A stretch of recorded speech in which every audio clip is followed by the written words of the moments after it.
जिस दिन बंदा जमीन पर बैठ के गौर कर ले, ये सारा सिस्टम हमारे लिए है। ये लाइफ सपोर्टिंग सिस्टम, यानी जिंदा रहने के लिए जो जो चीजें हमारे लिए सपोर्ट कर रही हैं, यानी आग है, हवा है, पानी है, ये सारी चीजें लाइफ सपोर्टिंग सिस्टम है। मेरे जिंदा रहने के लिए जरूरी है। मैं आग के बगैर जिंदा नहीं रह सकता, मैं पानी के बगैर जिंदा नहीं रह सकता, मैं हवा के बगैर जिंदा नहीं रह सकता। तो ये सारा निजाम अल्लाह ताला हमारे लिए बनाया है। मुझको किस काम के लिए बनाया है? जिस दिन बंदा गौर करेगा, एक आवाज आएगी अंदर से, ये सारा सिस्टम तुम्हारे लिए और तुम्हारी पेशानी का सजदा रब्बे हबीबी। माशाअल्लाह, नारे तकबीर, नारे रिसालत, वमा खलक़तुल जिन्ना वल इंसा इल्ला लियअबुदून। अल्लाह कहता है, ए जिन्ना, ए इंसान, तुझको मैंने अपनी इबादत के लिए पैदा किया है। तुम मेरी फसलें खाओ, मुझको सजदा करो। तुम मेरा पानी पियो, मुझको सजदा करो। तुम मेरे सूरज की रोशनी से फायदा उठाओ, मुझको सजदा करो। अगर कोई शख्स 100 मंजिला मकान बना रहा है, समझ जाए छोटा काम कर रहा है। अगर कोई गिरिडीह में 50 करोड़ की लागत से कोई मॉल बना रहा है, तो समझ जाए कि छोटा काम कर रहा है। चाहे एक मॉल नहीं, 50 मॉल गिरिडीह में बना ले, लेकिन 70, 80, 90 साल तक पहुंचते पहुंचते सारा मॉल छोड़ के उसे 2 गज जमीन के नीचे सड़ने के लिए पहुंच जाना है। जहां गिरिडीह में सड़क के किनारे फुटपाथ पे सोने वाला फकीर, वो भी 60-70 साल पूरा करके जिस जगह जाता है, जो सूती का कफन पहनकर जिस कब्र में जाता है, और जिसको 4 आदमी अपने कांधे पे उठा के ले जाके डालते हैं, यही सलूक अरबपति के साथ भी होता है। यही सलूक खरबों में खेलने वाले मालदार के साथ भी होता है। उसको भी 4 आदमी कांधे पे ले जाके कब्र के नीचे डाल देते हैं। दोनों का अंजाम एक है, दोनों की पैदाइश एक है। तो फिर चाहे सोने का घर क्यों न बना ले, अंजाम तो वही है, 2 गज जमीन के नीचे जाके सड़ जाना, और मरने के बाद फिर कहां जाना। यह जिस्म सड़ जाता है, रूह नहीं सड़ती है। यह जिस्म सड़ जाता है, रूह नहीं सड़ती। जिस्म एक बार नहीं 1000 बार सड़ जाए, मगर एक जौहरे लतीफ है जिस्म के अंदर में, जिसको अल्लाह ताला दोबारा उसमें जान डाल के दोबारा उसको जिंदा कर देता है। जैसे पानी की बूंद से अल्लाह ने मुझको पैदा किया, तो वो अल्लाह इस बात पर कादिर है कि जो पानी के एक कतरे से मुझको पैदा कर सकता है, वही अल्लाह दोबारा मेरी सड़ी हुई हड्डी में जान डालकर मुझको जिंदा कर सकता है। इस गलतफहमी में मत रहना कि मरने के बाद कुछ नहीं होगा, मरने के बाद दोबारा हमसे हिसाब किताब नहीं होगा। ये उससे बड़ा अहमद कोई नहीं है। अगर यही बात है कि हड्डी सड़ गई तो दोबारा जिंदा कैसे होगा? वो पानी का कतरा जो बाप की रीढ़ की हड्डी में था, वो पानी का नापाक कतरा जो माँ के सीने की हड्डी से निकला, या दोनों कतरे निकलकर माँ की बच्चादानी में पहुंचते हैं, वह नापाक कतरा, वो नापाक कतरे में अल्लाह 40 दिन तक उसको एक हालत में रखता है, फिर उसको लोथरी में बदलता है, फिर उसको हड्डी का ढांचा बनाता है, फिर उसमें जान डालता है, और 4 महीने के बाद बच्चे के अंदर जान पड़ती है। 9 महीने के बाद बच्चा अपने हिसाब से 7, 6, 5 महीने के बाद, 9 महीने के बाद पैदा होता है। कहां से कतरा दाखिल हुआ? माँ बाप की शर्मगाह से। और कहां से बच्चा निकला? माँ की शर्मगाह से। इतनी बुनियाद इंसान की कमजोर है। कुरान में 1 दर्जन जगहों पे मेरी पैदाइश का चर्चा है कि जिसकी बुनियाद इतनी कमजोर है कि नापाक कतरे से पैदा हुआ, बुनियाद इतनी कमजोर है कि शर्मगाह से निकल के माँ की बच्चादानी में गया हो, बुनियाद इतनी कमजोर है कि माहवारी खून रोक कर इसकी ग़िज़ा का इंतजाम माँ के पेट में किया गया हो। उस इंसान को सेब नहीं देता कि सीना तान के चले, उस इंसान को सेब नहीं देता कि सर उठा के चले, उस इंसान को सेब नहीं देता कि अल्लाह की जमीन को अत्याचार से भर दे, उस इंसान को सेब नहीं देता कि बोले आई एम ग्रेट, मैं बड़ा हूं, तू क्या बड़ा होगा। जो शर्मगाह से निकला है, जो बच्चादानी में माँ का माहवारी खून पी के निकला है, उसको सेब नहीं देता कि वह बड़ा हो जाए। इसलिए मैं कहता हूं, जब एक बंदा इस हकीकत पे गौर करता है तो पेशानी जमीन पे रख के कहता है, मैं कमजोर हूं, तू ताकतवर है, मैं मोहताज हूं, तू गनी है, मैं जलील हूं, तू इज्जत वाला है। ए अल्लाह, मैं बंदा हूं, तू मेरा खुदा है, मैं कुछ नहीं हूं, तू ही सब कुछ। वाह वाह, नारे तकबीर, जरा बुलंद आवाज से नारे रिसालत। मदरसा गुलशने तैयबा, जश्ने दस्तारे हिफ्ज़ो क़िराअत, 50 करोड़ का बंगला बना ले, एक नहीं 50 बिल्डिंग बना ले गिरिडीह में, अंजाम आखिर मौत है। उसी 2 गज जमीन के नीचे जाना और जाने के बाद सड़ नहीं जाना, एक नई जिंदगी का आगाज वहां से होता है। इस जिंदगी का यौम इख्तिताम है 100 साल के अंदर। मरने के बाद जिस जिंदगी का आगाज होता है उसका कोई यौम इख्तिताम नहीं है, द डे ऑफ एंडिंग नहीं है। वहां का एक दिन कुरान की जबान में काना मिक़दारुहु 50 अल्फ सना, यानी जिस दिन की मिक़दार दुनियावी गिनती के हिसाब से 50,000 साल के बराबर वहां का एक दिन है।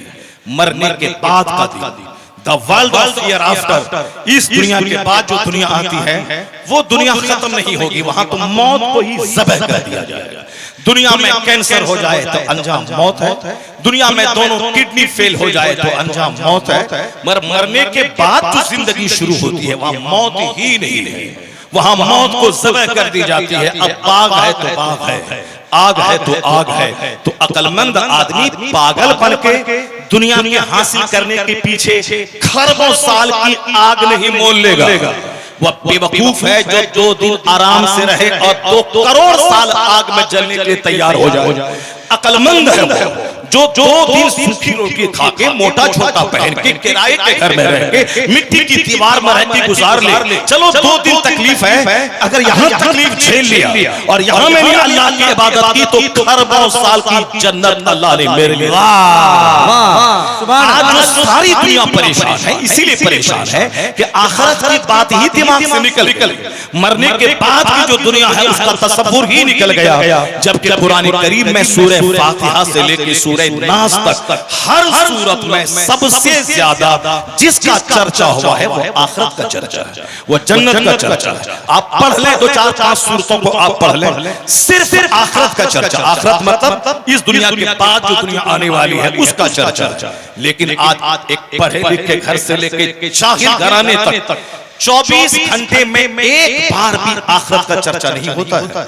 अपने बच्चों के सामने कोई नहीं बोलता कि मेरे लाल अगर तुम डीएम भी बन जाओ, 5 लाख महीना भी कमा लो, 50 करोड़ की फरारी भी खरीद लो, तो भी मेरे बेटे दुनिया छोड़ के मरना है, अल्लाह को मुंह दिखाना है। और वहां सारी नेमत के बारे में सवाल होगा कि तुमने जमीन का क्या हक अदा किया, आसमान की सूरज की रोशनी का क्या हक अदा किया, जवानी तुमने कैसे गुजारी, माल कहां से कमाया, माल किस रास्ते में खर्चा किया, तुमने जिंदगी किस काम में गुजारी।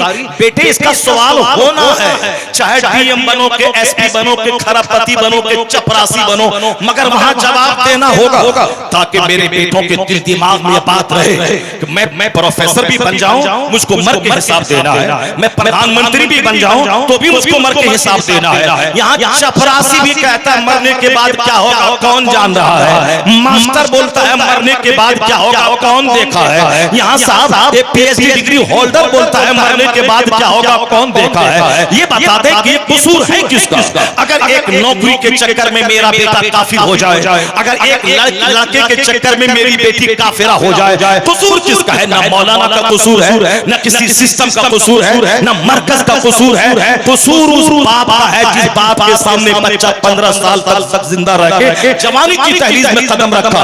कसूर उस माँ का है जिस माँ ने अपनी गोद में बच्चों को दूध पिला के खिला के नर्स की तरह सेवा करके 15 साल के आगे उसको जवान बनाया। तो कसूर उस माँ बाप का है जिस माँ बाप ने कहा कि वो इंजीनियर बना इतना कमा लिया, वो डॉक्टर बना इतना कमा लिया, वो दिल्ली पंजाब में जाके ठेकेदारी की, वो 10 घर बना लिया। तो बच्चों के दिमाग में वही ठेकेदारी घुसी हुई है, मुझको ठेकेदार बनना है, मुझको करोड़ों का घर बनाना है, मुझको इंजीनियर बनना है, मुझको डॉक्टर बनना है। अब चाहे उसके लिए नमाज छोड़नी पड़े, रोजा छोड़ना पड़े, हज छोड़ना पड़े, ज़कात छोड़ना पड़े, इस्लाम छोड़ना पड़े, मौलाना मौलवी छोड़ना पड़े, मुझको माल चाहिए क्योंकि माँ बाप ने गुट्टी में माल की मोहब्बत पिला दी है। जिस दिन अगर माँ बाप अपनी औलाद की गुट्टी में पिला दे, चाहे प्रधानमंत्री बनो या चपरासी, ये दुनिया की किसी चीज को करार नहीं है। आज धूप कल छांव, आज जिंदगी कल मौत, आज बीमारी कल आसानी, दुनिया की किसी चीज को करार नहीं है। करार रहने वाली चीज वो आखिरत है, हमेशा उसको दिमाग में रखना। अगर ये बात अगर बाप ने बच्चों की गुट्टी में पिला दिया तो ना कोई नौकरी काफिर बना पाएगी, ना कोई खूबसूरत लड़की काफिर बना पाएगी। अगर कोई बोलेगा मैं तुझे डीएम बना दूंगा,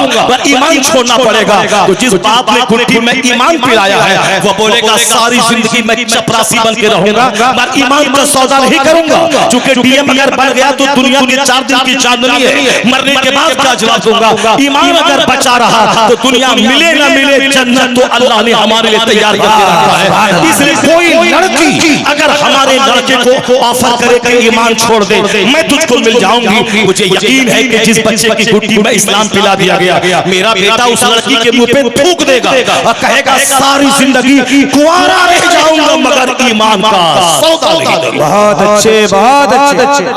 ये बातें वो बोलेगा जिसकी गुट्टी में इस्लाम पिला दिया होगा। माँ बाप ने अपने बाल बच्चों के दिमाग में आखिरत की, जन्नत की, उस वहां की बहारों की सारी बातें की होंगी। आज जो हमारे बच्चे बिगड़ रहे हैं कसूर सिर्फ हमारा है कि दुनिया का चर्चा हर जबान पे है, आखिरत का चर्चा ही नहीं और कोई आखिरत की बात सुनना ही नहीं चाहता। इसीलिए सारे लोग पागलों की तरह एक दूसरों की नकल कर रहे हैं। हाथ में धागा है, नकल किसकी है? फिल्म इंडस्ट्रीज के एक्टर की। साहब गले में सोने का चैन है, नकल किसकी है?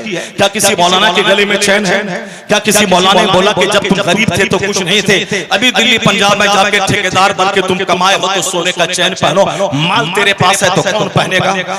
पैसा तेरे पास हो तो हाथ में सोने का कंगन पहनो। एक मौलाना नहीं बोले। अगर ऐसा कोई बोलेगा मौलाना ही नहीं होगा, ऐसे ही दाढ़ी वाला होगा, जुब्बा वाला होगा, टोपी वाला होगा और फिर वह गुजराती तौलिया वाला होगा, मगर वह आलिम नहीं होगा। गुजराती तौलिया डालना अलग है, दाढ़ी रखना अलग है, टोपी पहनना अलग है, जुब्बा पहनना अलग है। इल्म का संबंध यहाँ दिल से, गहरा संबंध यहाँ से है। इसलिए जाहिरी शक्ल सूरत को नहीं देना है और ज्यादा जोर जाहिरी शक्ल सूरत पे नहीं देना है, ज्यादा जोर किताब पे देना है, इल्म पे देना है, इल्म पे अमल पे देना है।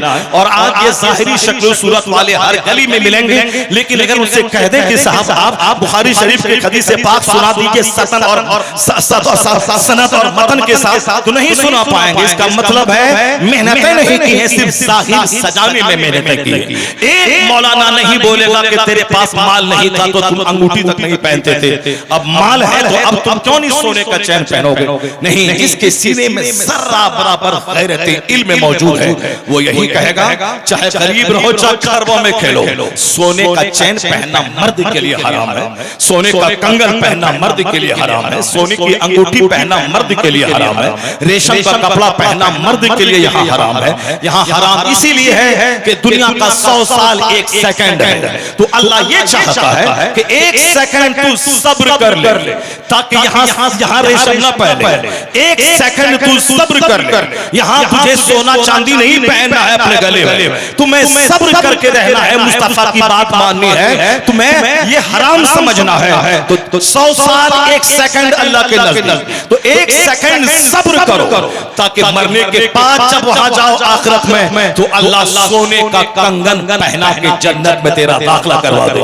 तेरे हाथ में सोने का कंगन रहे, तेरे जिस्म में रेशमी कपड़ा रहे। हदीस में आया है कि जो दुनिया में ताकत के बावजूद महंगा कपड़ा पहनना छोड़ दे, जिसके पास नहीं है तो चलो नहीं पहनेगा, लेकिन जिसके पास 1 लाख रुपए पॉकेट में है वो सब महंगा से महंगा कपड़ा खरीद सकता है, लेकिन वो भी समाज के आम लोगों की तरह मैचिंग करते हुए एक सिंपल सा कपड़ा पहनता है। तो हदीस में आया है जो ताकत के बावजूद महंगा कपड़ा पहनना छोड़ दे अल्लाह उसे जन्नत में रेशमी हुल्ला पहनाएगा, अल्लाह उसे रेशमी हुल्ला पहनाएगा। ऐसा नहीं कि मेरे पास है तो कौन पहनेगा, मेरे पास माल है तो कौन नुमाइश करेगा, मेरे पास माल है तो कौन दिखाएगा। आखिरत का नजरिया आदमी को कंट्रोल में रखता है, नजरिए आखिरत आदमी को जहर खाने से बचाता है, नजरिए आखिरत आदमी को दुनिया में तबाही बर्बादी से बचाता है, गरीबी में कंगाल होने की हालत में भी खुदकुशी से बचाता है, अरबों में खेलने के बावजूद उसे फिरौन बनने से बचाता है। जब नजरिया आखिरत कमजोर हो जाता है तो गरीब भी वो इंतहाई दर्जे का जहन्नमी बन जाता है। जबकि गरीबों पे हज फर्ज नहीं, गरीबों पे ज़कात फर्ज नहीं, गरीबों पे कुर्बानी वाजिब नहीं है, गरीबों पे सदका फित्र वाजिब नहीं है।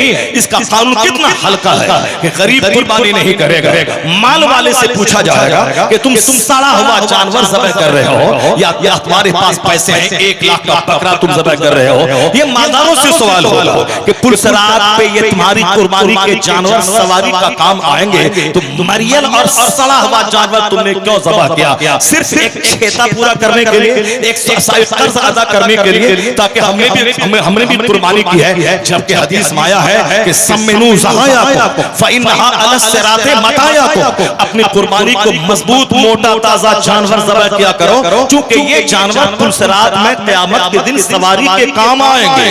तो अब 1 लाख रुपए गोश्त खाने के लिए नहीं, मोटा ताजा जानवर ज़बह करे। ये माल वाले गरीब पे सवाल नहीं होगा। गरीब पे कुर्बानी वाजिब ही नहीं है, जो साहिब निसाब नहीं, कुर्बानी वाजिब नहीं है। गरीब पे ज़कात फर्ज नहीं है। तुमने 1 लाख में 2500 रुपए ज़कात निकालना है, 1 करोड़ में 2.5 लाख ज़कात निकालना है। 100 करोड़ अगर मेरे पास है तो 2.5 करोड़ रुपए ज़कात निकालना है। अगर 2.5 रुपया भी नहीं निकाला, सारा माल नापाक हो जाएगा, सारा माल तबाह बर्बाद हो जाएगा।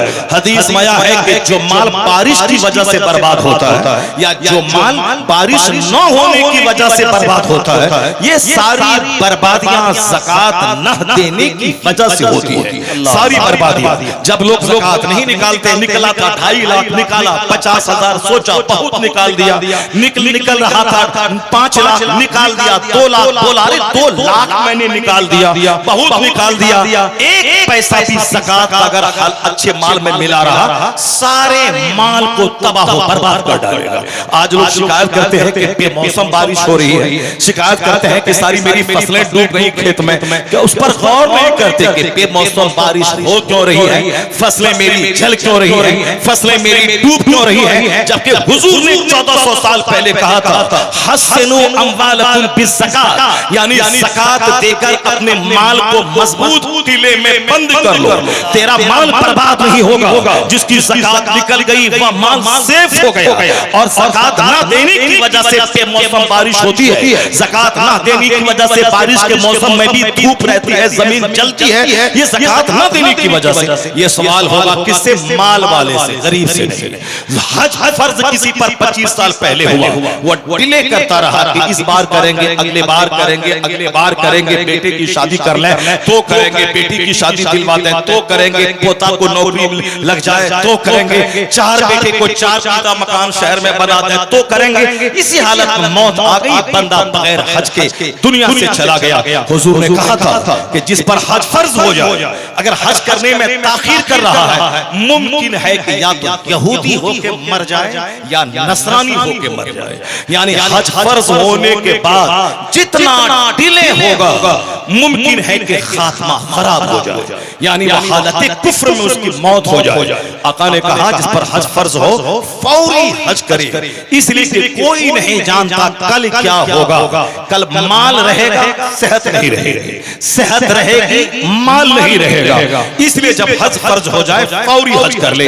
ये सवाल किससे होगा? गरीबों से नहीं, मालदारों से। हज का सवाल मालदारों से, ज़कात का सवाल मालदारों से, सदक़े फित्र का सवाल साहिब निसाब से, कुर्बानी का सवाल साहिब निसाब से। वो गरीब जो दिन रात रोते हैं कि मेरे पास माल नहीं है, मेरे पास माल नहीं है, ये जो रोते हैं, माल रहता तो लंगर बटाते, लंगर चलाते, माल रहता मस्जिद बना देते, माल रहता साहब मदरसा कायम कर देते। करता कि नहीं करता वो दिल का हाल अल्लाह जानता है, लेकिन ज़बान से चिकनी चपड़ी बातें लोग करते हैं।